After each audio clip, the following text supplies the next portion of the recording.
Hello and welcome to another episode of 10 Questions About Film, a podcast where I ask filmmaker friends, as it says on the tin, 10 questions all about film and their filmmaking process, in an attempt to understand this crazy industry we find ourselves in.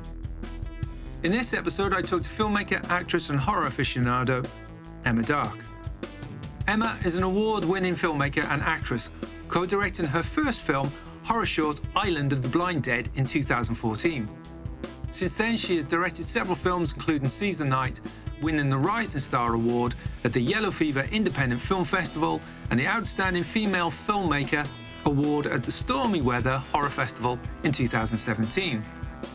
Her sci-fi horror Salient -10 premiered at the British Horror Film Festival in 2017. The film went on to win a slew of awards, including Best Director at the Starburst Magazine Media City Festival in 2018. Determined to raise awareness of women in film, Emma has graced the front cover of independent filmmaker magazine Digital Filmmaker, as well as hosting the magazine's monthly Ask the Filmmaker section as the resident expert.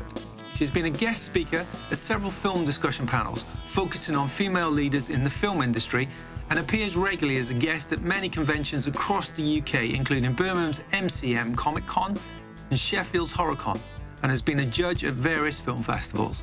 Emma is also a contributing writer for We Belong Dead magazine, with her Rondo Award-nominated column, Dark Corner. She is currently in pre-production on her new film. So, question one. Tell me about yourself. What's your background? What have you done? Hi, Craig. So, I'm a filmmaker, award-winning filmmaker, independent film, I should add. Going back in time, so before the filmmaking, I actually started out front of camera. So I was doing a bunch of modelling stuff. And from that, I ended up in music videos, front of camera. And I really loved the filmmaking process. And also, to be clear, I have done film before that. However, it's kind of corporate and commercial stuff. It's not horror or genre or anything like that. But I really loved the kind of genre film and, you know, the filmmaking process for that. And through doing those things, I just thought, okay, well, why aren't I doing this? You know, I was doing a lot of other things at the time that was getting my name out there. You know, it's good to be front of camera, don't get me wrong. It's really nice to have great pictures of yourself, and it's really cool to see yourself on screen. I mean, it's all very glamorous, that side of things. But for a creative person, there are limitations with that. You can kind of help produce with a photographer or, you know, potentially offer ideas and stuff if you're front of camera for other people's projects, but it's not your project, so... So your way in was really through acting. Was that something that you'd fell into, or was it something you'd always wanted to do? Or? Well, I mean, strangely enough, going back really far in time, when I was first looking at the kind of things I wanted to do, acting was a potential, although it was still more the creative side of things. So, you know, photography, being a creative filmmaker, etc. But yeah, I did end up kind of falling into acting through the modelling stuff. And I ended up falling into the modelling through joining a photo meetup group as a photographer. So yeah, it's all a bit roundabout, I'm afraid. Well, I think most people's careers are a bit like that. I mean, for me, I got into it through acting, funny enough, as well. Okay. But I joined a youth theatre at the tender age of about 11. But prior to that, I'd been shooting loads of Super 8 films since I was about 8. And, wow. You know, making film stars of all my friends, really. Yeah. Oh, that's amazing. Yeah. And, you know, but the thing is, I quickly understood that I wasn't good enough an actor to do it. And for me, it became about storytelling, really. And so that then it was about writing stories to act in with my friends in the youth theatre. But as that developed, I started making films with them and naturally started falling into directing. So it was more along that way. But I do think that most people's career paths are a bit like that. I mean, you know, when I was speaking to David Wilkinson, his was the same. He started in acting and then gradually moved into producing and directing. Yeah. Do you think that having had that experience in front of camera has helped you in terms of your directing style? I think so, yeah, because I can appreciate when somebody's standing around freezing cold. Yeah. That's for a start. I do think I can appreciate the perspective the other person's coming from. Like I said, it's not always glamorous. It's a lot of standing around and horrible temperatures and stuff sometimes. And I think just helping the actor get into the right headspace to play the role, just kind of easing them into that part, really. Well, it's what I call the 3 o'clock in the morning in a snowy field holding a light stand sort of thing, isn't it? Everyone thinks of it as being glamorous red carpet and paparazzi, but the truth is most of it is stood in a muddy field at ridiculous times of the day, or the cold, damp places underground, especially when you're making horror, Yeah. I guess this really feeds into the next question, which is question number 2. What was the spark? When did you know that this was how you were going to spend the rest of your life, really?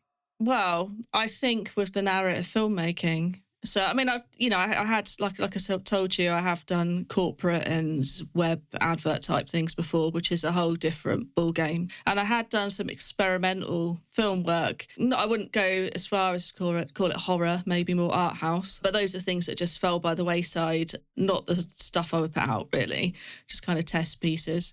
Yeah, I think when I started properly on narrative film, which properly was Seize the Night, that's my first festival film. Yeah. And I got involved in so many different aspects of that filmmaking. And for me, it just brought all of those elements together that I like, all of those creative elements. Also, it stretched me. There were things that I hadn't done before that I had to do. And I just like that whole rounded process. And, it does include all the elements of, like you said, storytelling, the visuals, everything really that I like. With regards to Seize the Night, I mean, it's obviously a very visual film. Yeah. What led to the decision to have such a stylized grade on it?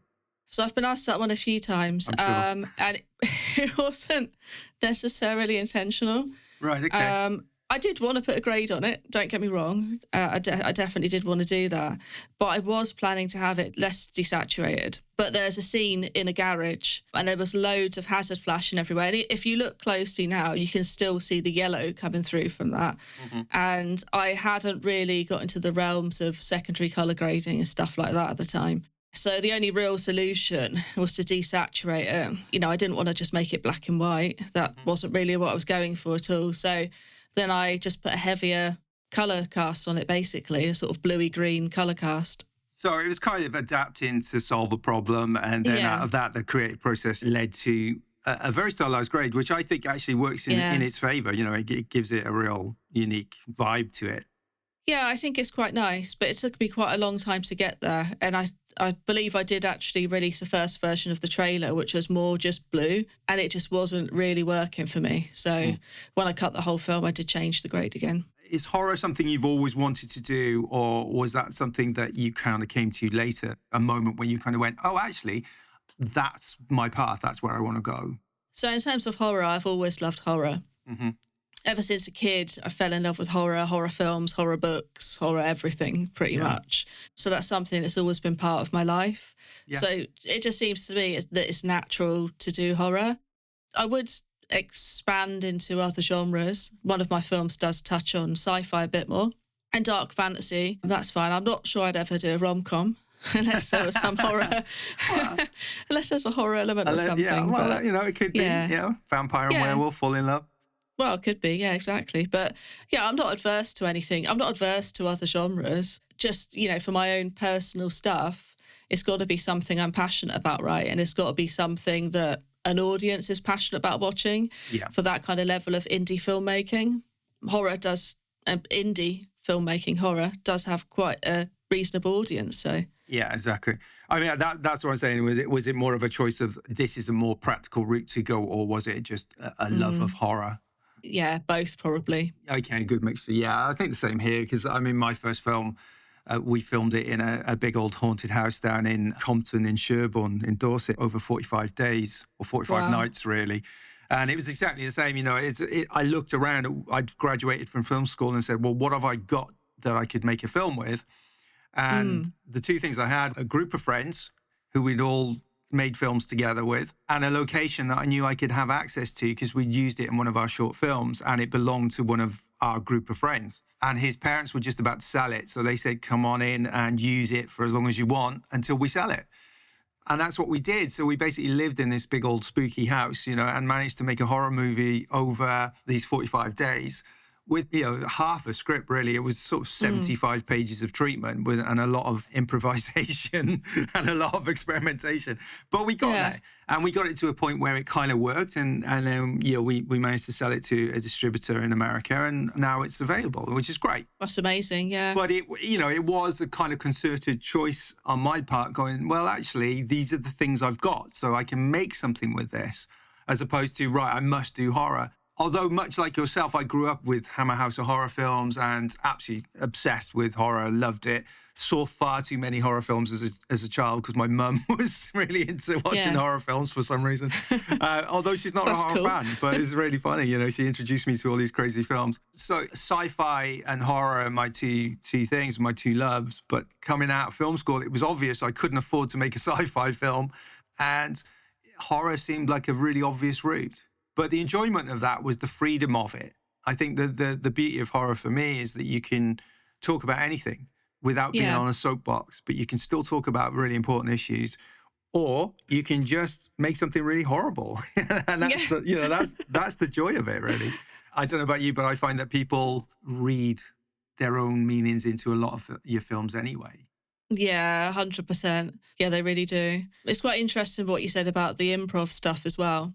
Because I think a lot of times there's pressure to have everything down, to have a complete storyboard, to be, very prescriptive in your filming. Yeah. Which I get. I mean, that can help with time, definitely time management. But when you think about all those Italian giallo films, they would just go off script at the time, just to, if the location was to change, they were prepared to change things in improv at the last minute, and they're great films. I'm a big believer in, when you get into the location, letting the actors play in that location and not being too rigid about things. It's taken me a long time to get there. I think, in the early days, I used to be like, I've storyboarded, I've shot listed, we have to do this. But then you find, that, again, on that film that I was just talking about, Through the Looking Glass, I'd written pages and pages and pages of these big sort of speeches that the main character was meant to deliver. And actually, once you get into the location and you get into the vibe of it, you just kind of realize you don't need half that stuff. So it was easy to chop that and allow the actor to do what he needed to do with that material, just cherry picking the bits. And then the rest, it was all internal. It was all in his performance. Exactly. Well, that, and also if you want to change a scene or something like that, or change the way that you had in your mind that you were going to shoot something. Yeah, it made a massive difference. But also, I think living in that environment together as a group of people, there was about 15, 16 of us in there over that time, and working till 3, 4 o'clock in the morning, then finishing half a bottle of whiskey. It was quite rock and roll. But, it led to a group dynamic, and it was a very collaborative process. Now, how do you work on set? Is it more of a collaborative process, or is it more that I have these ideas and that's what I'm going to stick to? Yeah, I mean, I do want to stick to my ideas when I'm making a film. I'm happy for people to offer suggestions because you never know, something could be better. But usually I do want to stick to my ideas. I do work quite closely with the actors and the crew beforehand and have rehearsals, etc., and things like that. So hopefully anything too major gets ironed out before actually shooting. And I tend to work with people I really get on well with and we're on the same creative wavelength. So I also think that helps as well. Yeah, definitely. Well, I think it's always, you're skating that thin line, aren't you, between improvising off script to such a point that you lose control of it, and then needing to bring it back to get your shots done in a set day. Yeah. Even just from a practical point of view. So let's move on. Question number 3. Who's your biggest hero or influence? Oh, okay. So I don't have one single person who would be my biggest influence. There's lots of different things that I like. In terms of filmmakers, probably Stanley Kubrick for the more kind of art house aspects. Yeah. But then there's like a whole bunch of other people that inspire me. Like, for example, Jake West. Yeah, I know. British horror filmmaker. His stuff's fantastic. There's loads of people that I know personally on the indie film scene that I find inspiring, as well as kind of big Hollywood directors. So it's kind of hard. I don't really have one influence. But I think if you want to go back pretty far in time, Albert Pune's The Sword and the Sorcerer, I watched that as a kid. I probably shouldn't have been watching that as a kid. I think my parents thought it was a kid's film. Yeah. But anyway, I was watching this film and I thought it was fantastic. And it's not a horror, but I don't know if you remember the opening scenes, but they're pretty dark. The prosthetics that are going on and the animatronics are pretty dark and scary. Yeah. And things like that were an influence to me. And then weirdly, a lot of these things, they come full circle in life, because then later on I connected with Albert on Facebook and we'd chat and he'd send me some links for drafts of his films. Oh, amazing. And then I won the Albert Pune Inspiration Award at the Yellow Fever Independent Film Festival. And yeah, I mean, it's just kind of strange, isn't it? How these things that you see quite early in life, they do inspire you, and then they kind of come back full circle. It's amazing. Yeah, I connected with William Friedkin on Twitter one drunken night, and we got into a chat, and it was just the most bizarre thing. And then, because at the time I was crowdfunding for some project, it was like an interactive horror thing that I was doing, and called Night Vision, and he had seen the tweet about it, and just decided to drop me a line just out of the blue. And it was just such a crazy thing, you know, the guy that made The Exorcist. Yeah. And I'm talking to him over Twitter, and it was just an exciting thing, you know. We don't talk about Twitter anymore, obviously, but no. It's amazing, actually, though, those sort of early sword and sorcery movies of the 80s, a lot of those, they were quite graphic for you know, I was watching Dragon Slayer last night. I don't know if you remember that, but vaguely. It's basically Paramount and Disney, and they did a collaboration over a few films, and it was the second collaboration that they'd done together. And it was Hal Borwood, I think, or Matthew Robbins and those guys. And there's a bit in it where it's like a princess who's been dragged into the dragon's cave, and there's like baby dragons gnawing her feet off and stuff, and it's really graphic, and you kind of think, and this is a PG, and it's from Walt Disney, you know, in the 80s, and you kind of think, they'd never do anything like that now. You know? No, they wouldn't, you're right. No, I love those kind of films, though. Question 4. Tell me about your first film. What was it? Okay, so technically my first film was Island of the Blind Dead. Yes. But that wasn't really necessarily intended to be my first film.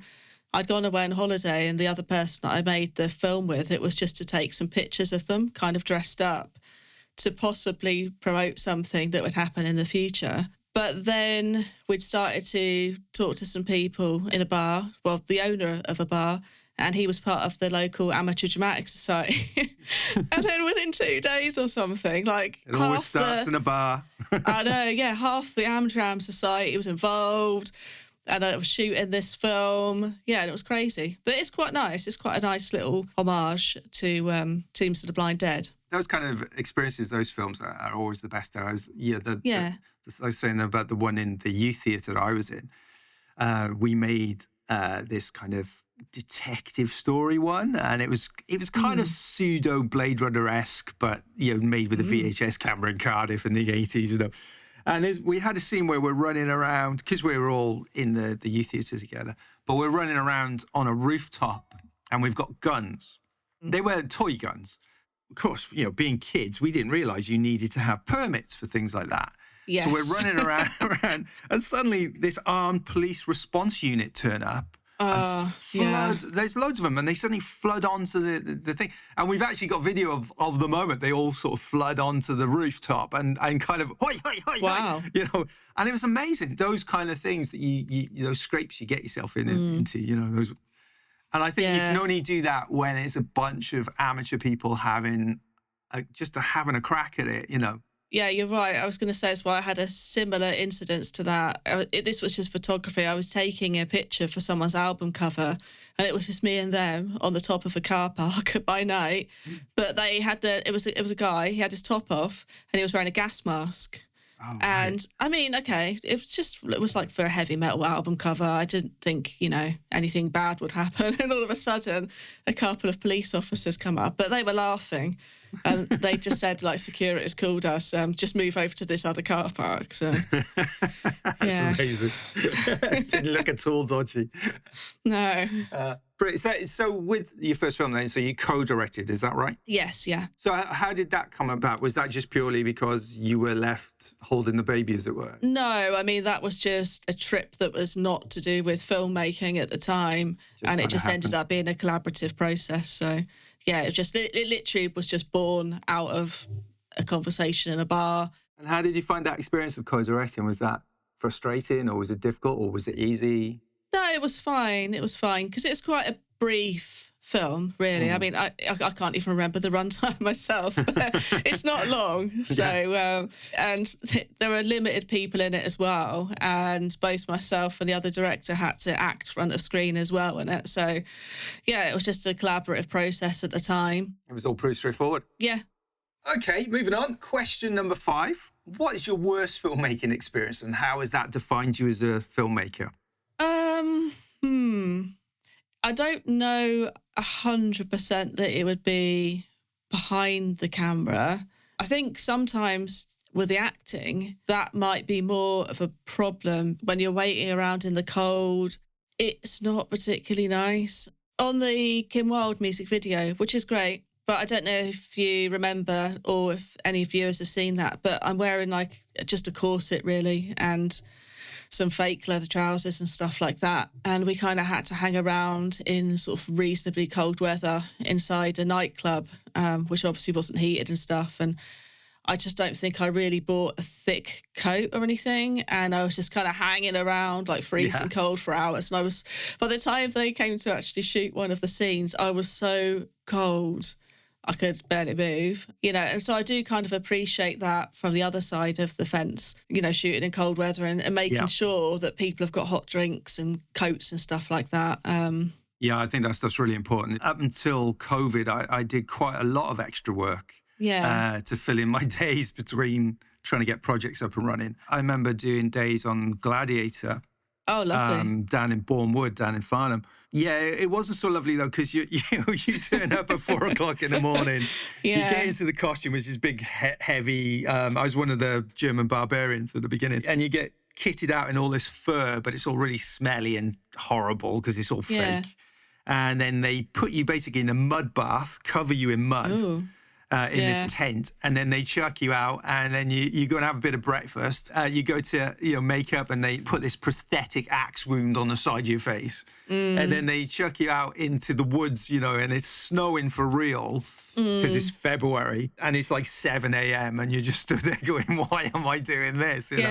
But then on the plus side, half an hour later, you literally stood next to Richard Harris and Russell Crowe and Ridley Scott, and he's directing the two of them. And that kind of experience is invaluable to see how, at that level, them doing that. You can look back on it and kind of forget that you were cold or sweaty or, whatever was going on at the time. Yeah, exactly. The other thing that happened on that, which was really funny, was that they were all on a break. And so all of us extras got really, we were just stuck outside, freezing cold. And so someone took one of the heads off of one of the dead bodies and we started playing football with it. And 10 minutes later, they all come back, and the first AD went absolutely ballistic. Well, I can imagine. Yeah, I can imagine that would happen. I know, but it was just there were so many of us, they couldn't get us all back to holding and then back in time. So it was just like stay put there for 15 minutes. But it was horribly cold. Well, then conversely, question 6 is: what's your best filmmaking experience, and how has that helped you as a filmmaker? I think this is actually kind of similar to before. I think my best filmmaking experience has come from making mistakes and those kind of times when you're cold or, whatever on set, and you learn from those mistakes. Sure. So, for example, season 9, that was absolutely freezing. If anyone watches that, you can see Paul Ewan in his scene. He billows this great big breath, and people have said, "Oh, was he smoking?" He wasn't. It was absolutely freezing. It was absolutely freezing. And working in those conditions, with it being that cold, it's not pleasant. And there were some scenes where, because it was cold, because there was quite a bit of makeup involved, we were quite slow to start. And we'd run out of time on the location and had to go back. That happened with a couple of scenes. Unfortunately, there was one shot, actually it was a really cool place, and we just didn't get the footage because of time constraints. And I ended up not being able to rebook that place, so we had to go somewhere else. But yeah, I just think you learn from these things, really. So as a director, how do you psychologically cope with that frustration of that moment, you know, knowing you're not going to get the shots you want, knowing you're not going, what's your process through that? Oh, well, trust me, I've tried even up to the last 15 minutes or something left on a location, and like the owner's saying, okay, we need to start packing up, you know, we've got to go now, the venue's shutting or something. So it's basically, I don't give up at the time of filming. I just try and get as much as possible. And ideally, if you can go back and you can recreate the exact same lighting, etc., then you can pick up where you left off. But that hadn't quite been the case with what I'd shot. It's just a case of tenacity and just having to push through it, because there are things that will get thrown at you and you just think, oh, why am I doing this, you know? But I would never give up, because the amount of people involved, and all of those people, you know, they're excited to be part of something, you know, and you've got to think of everybody on board your project. They deserve you finishing your project to the best of your ability and getting it out there.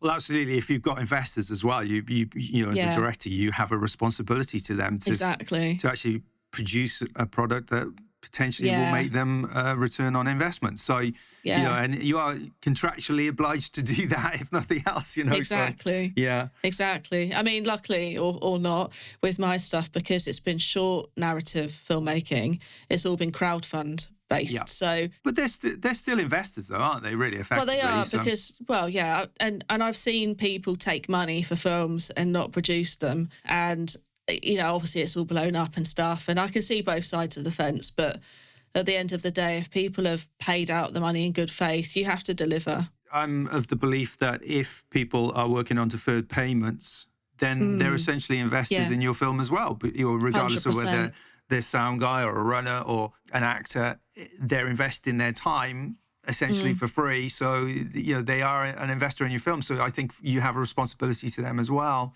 Again, I think that's something that gets lost sometimes in the crowdfunding scene, is that, oh, you know, it doesn't really matter. But I think these things do matter, and I think they do affect your career long term. Yeah. You know, I think you have to look at those things and treat everyone that's working towards your film as an investor. Yeah, I mean, I have seen, you know, people not necessarily be respected a couple of times on film sets and stuff as well. And I don't agree with that. I mean, everyone's there because they believe in you, they believe in your project, and you have to treat people well. And yeah, the same with your investors and crowdfunders. I totally agree. Everybody on set is equally important. They need to be there. Otherwise, it doesn't happen. It's not all about you as a director, I think. Exactly. I mean, I had that very experience as a runner years ago. I was a runner at a fairly big music video production company. I won't mention any names for obvious reasons. And I was working on a music video for a very big American band. And we ended up doing a 24-hour shift. And blimey. I was getting sent out for runs left, right, and centre. And in those days, you bought whatever it was you were sent out for, and then you would put a claim in on petty cash. And so they wouldn't give you money. They just send you out. Go and get these, go and get that, go and get this. And then you would come back to the production company, and then you would give them the receipts, and then they would reimburse you, which I think is crazy. I mean, you know, I don't even know how that was legal, but that's what was happening. And the production manager, again, who I won't mention names, but was just horrific, terrible to us. But then a few years later, I was directing a music video, and her boyfriend was one of the actors in the music video. So she came down to set and hung out and was as nice as pie to me all day long, just going, oh, you're brilliant, you're this, you're that, you know, blowing smoke up my backside. And I was just like, at the end of the day, I just turned around and said, you don't remember me, do you? And she went, no. I said, we've met before. And she went, have we? And I mentioned the name of the video, and she was like, her face just went white.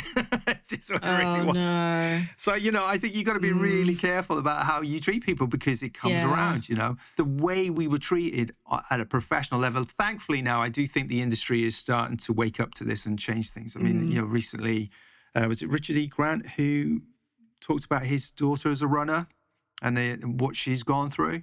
I mean, I do think the industry is changing in that regard, and I think it's also changing towards the way women are treated in it. Thankfully, you know, these things are important, the way we treat people on set. And to me, I think it's really important that you include people in the process, because again, if you include them in the process, they feel like they're part of it.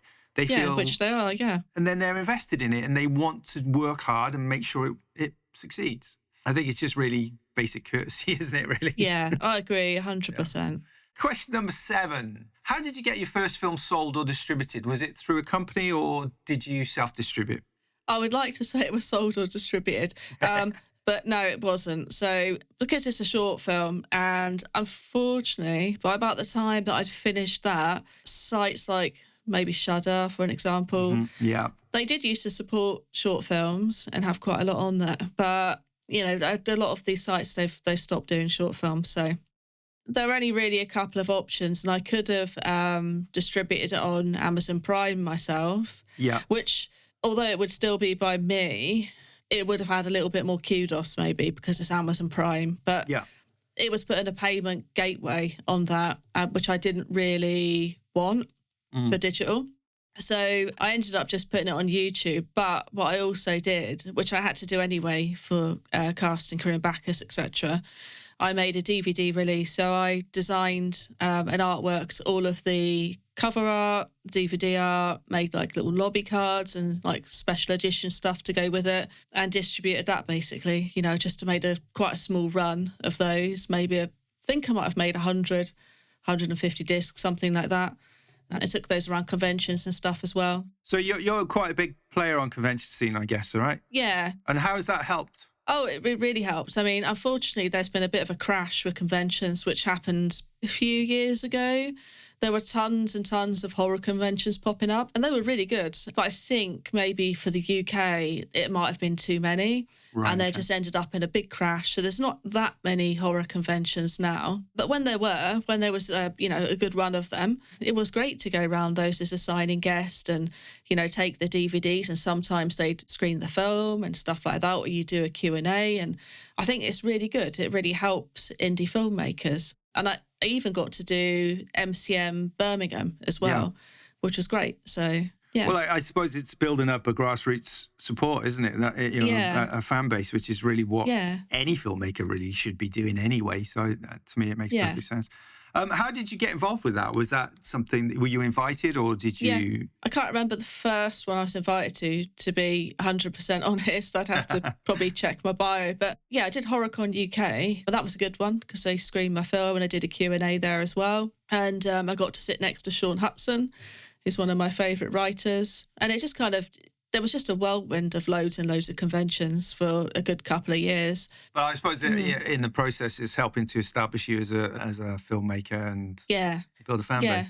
That and magazine support as well. Yeah. I've had interviews in Dark Side magazine. Starburst have been very supportive as well. Yeah, they're great. I've had a couple of reviews in there and they are great, And lots of the sort of big name horror sites, Dread Central, etc. How easy have you found it to get things reviewed? Relatively easy. For the most part, I think people have given quite nice, well-rounded reviews. I think I've only ever had one which was scathing. But they're always the best. I don't know. Well, this scathing review, then some of the fans of the film got involved in conflict with the site that did it. So it got a little bit out of hand. Yeah. But yeah, I think you've got to accept that some people are going to absolutely hate what you do and some people are going to absolutely love it. And for the most part, with reviews, people, they'll give a good critique. So yeah. Okay, moving on. Question 8. What does it mean to you to be a filmmaker? How would you describe what you do? For me, filmmaking, I mean, obviously I focus on the directing side of things because that's kind of what people understand. And I think, people can put you in these categories, either you're an actor or a director. But I do a lot of things. I edit as well. I do shoot some stuff, colour grading. Sound is not something I really do, or score. But yeah, I like that fully kind of rounded process. I like doing lots of different things. So that's what a filmmaker means to me. It's not just being a director or just writing the script and directing and sort of farming the other stuff out and just approving it. So that's more what it is to me. I also think these days, there's no excuses not to get your hands dirty with that stuff as well, because with modern technology, it's so easy to get involved in everything. I mean, you can download DaVinci Resolve for free and it's broadcast standard quality. I recently bought an Osmo Pocket 3 camera because Don McVie has been talking about them with his documentary he's shooting with David Wilkinson. And it's a tiny little camera with a gimbal. And it's absolutely fantastic, what you can achieve with it. And so I think there's no reason these days not to be a well-rounded filmmaker. And I think also these days you have to be honest, because budgets are getting tighter all the time. Exactly. I think you have to have a hand in everything, really. Yeah, and you're probably the same as me by the sounds of it. But I mean, there really are some people that they can't shoot or they can't edit and stuff. So that's no disrespect to those people. No. Just for me, I think that I can. Hopefully other people agree. So I like to do it. Yeah, I think it's really important to do that. I mean, I've always since digital came along, I was a real early adopter. Much like yourself, I used to do little test films. So what I would do is I would get a 400-foot canister of 16mm, and I would basically say, right, well, on this film, I'm going to test how to do a certain type of shot, or I'm going to test how to use the shutter, or I'm going to test how to create an atmosphere through sound. I would do tests like that. I'd shoot the film, and they would cost me somewhere between £600 to £800 to make. And I would do them as a short film, but really they were just little tests, so I would learn something new on each one. And then around 1999, 2000, I think digital started to come in with cameras like the Canon XL1. And so I bought one of them as soon as possible because I think they were about £2,000, which was quite a lot at the time for what I was spending. But then I was spending that on 2 or 3 short test films. So I think it's good to keep abreast of the new stuff that's coming in and use it, but not get too caught up on it. The beauty of digital now is you can make those mistakes and learn from it in a way that you could never do with film, because film was just too expensive to do it. Whereas now you can literally, with your iPhone, you could shoot a feature film with your iPhone, no problem at all. And in fact, 28 years later, it's just been shot on an iPhone. So, although very expensive lenses as well and massive lighting kits, which is, like with 28 Days Later, they shot it on a Canon XL1 and they made a big deal of that. But the truth was, they had huge lenses attached to that camera that were, really expensive lenses. So, of course, it was going to look better than your home consumer one. Question number 9. Tell me about the best gadget or tool that helps you as a filmmaker. If we're talking about a physical thing, it is my camera. Yeah. What camera is that? A Sony AS7 Mark II. Yeah, it's a mouthful. Sadie at -10, which is my second festival film, was shot on that. Not actually my camera, it was Philip Bloom's camera. Yeah. But I just love the aesthetic. And I do use that camera quite a lot for photography as well. So it is a useful piece of kit. Because it's a mirrorless, it's quite small, and quite inoffensive if you need to go out and film something with it. That's probably my favourite bit of kit that I've got. In terms of other things, like editing suites, I use Premiere Pro. I know we've talked about DaVinci, and I think Premiere Pro is a bit of a mixed opinion on that, but I do love it because I love the whole Adobe suite. So I think with any of the non-linear editing packages or any post packages, it's what you've acclimatized to. I know people who still rave about Final Cut, but I made the move to DaVinci during COVID, and to be honest, I really get on with it. I really love it. But I also understand that there's not a lot of difference between all of them really at that point. No. They do the same job. So it's just what you're comfortable. Much the same with cameras. I mean, you can always have pros and cons for each camera, but it's really what suits you and more importantly, what suits your story. Well, like you said as well, I mean, you can just shoot something on a mobile. There's nothing wrong with that. But like you said, if you want to do more with it, you're probably going to have different lens kits and stuff to go with it, and not just the mobile itself. But you can shoot. If you've got a really good story, what's stopping you just shooting a mobile? But I think it always comes down to the lens anyway, whatever you're shooting. Yeah. You have to have the right sort of lens for the right kind of story. I mean, you don't necessarily want to be shooting, horror with the most pristine glass anyway. Like Host, for example, which was shot on Zoom.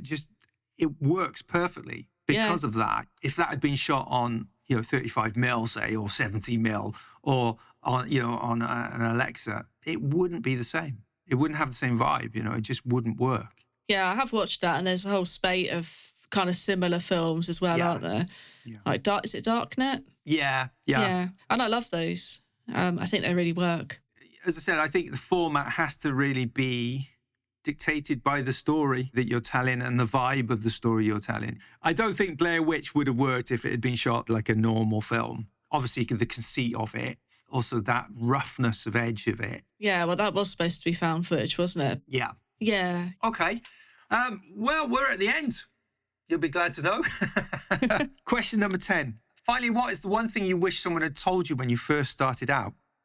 I don't know, really. Yeah, I don't think there would be one thing. I just think a lot of this stuff, I just dove straight into it. I just went in off the deep end and just made my own way, made my own mistakes on things. Yeah. So it would have been nice to have a bit of mentorship. You know, I mean, not to say I haven't had advice from friends and stuff, and I know lots of people on the same wavelength to me. But I did just dive straight into it. So I probably made a lot of mistakes I didn't need to make as well. Mm-hmm. Like I said, though, you do learn from them. So a really vital part of the process, though, is making those mistakes, because by making the mistakes, sometimes you get happy little accidents where things just fall into place perfectly, and you end up with really interesting moments, which I think sometimes if you don't make those mistakes in the first place, you don't get. Yeah, I'd agree with that. On that track, then, is there any advice that you would give someone just starting out? I would say just think where you want to be in 5 or 10 years' time with your filmmaking, and kind of make your films going towards that goal.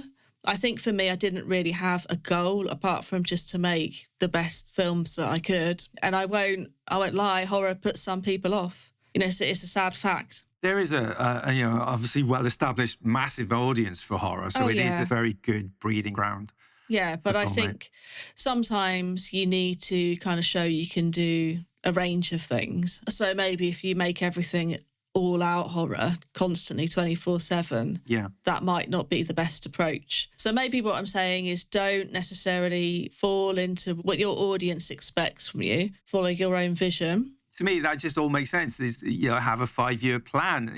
Lay out where you want to be and how to achieve that. Have steps from point A to point B, and stick to your own vision as much as you possibly can. Obviously, filmmaking is always a compromise, but it's being willing to compromise, I think, on the things that don't affect your vision massively or fundamentally. But that's always the hard part, isn't it? Because that's where you can get lost in your vision for something and lose sight of what it is that you're actually making. Because, again, to bring this back to the first film that I made that I was saying, Through the Looking Glass, my original idea for it was to be a very avant-garde art house horror. And it is that, but in the process of doing that, I think I completely lost sight of telling a story, a very simple, basic story.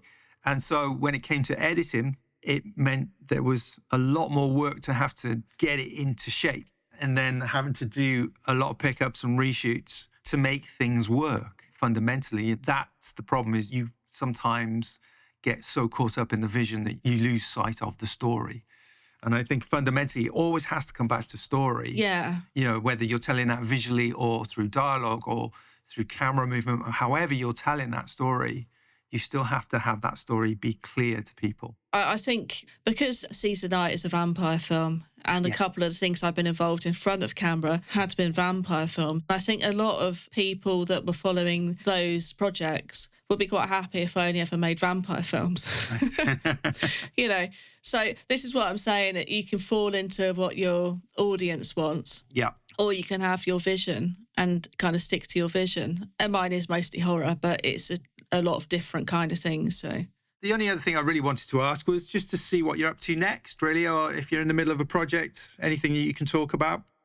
Yes, I'm in pre-production on my next short film. I've written the script. I'm working on a teaser poster, and it will be a horror again.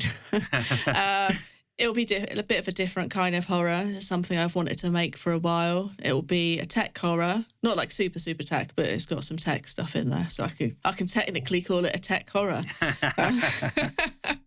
Yeah, and it will kind of be a bit more demonic. Maybe that's all I can give away about that. Demonic tech. Maybe there's a whole new subgenre. Well, there pretty much is, yeah. But that's what I'm working on at the minute. So hopefully, with these things, it takes a while to work on pre-production, and all of a sudden it's full swing, full steam ahead. So when do you think you'll be shooting? ASAP, really. Okay. Unfortunately, it might be in the cold again if that's the case. So. Well, we're coming into the winter, so I guess so. Where can people go to find out more about your work? Yes, if they just go to my website, www.emmadark.com, then it's got links off to everything on there. So. Brilliant. Well, thank you, Emma. I really appreciate you taking the time. Yeah, well, thanks for having me. A massive thanks to Emma for being a guest on the show. You can find out more about Emma and her films at allthews.emmadark.com, www.emmadark.com. This has been a Workshop Presents production. Music by the ever great Christopher Nettleton. If you like this episode, why not check out some of the others when they're available? Thanks for listening. See you next time.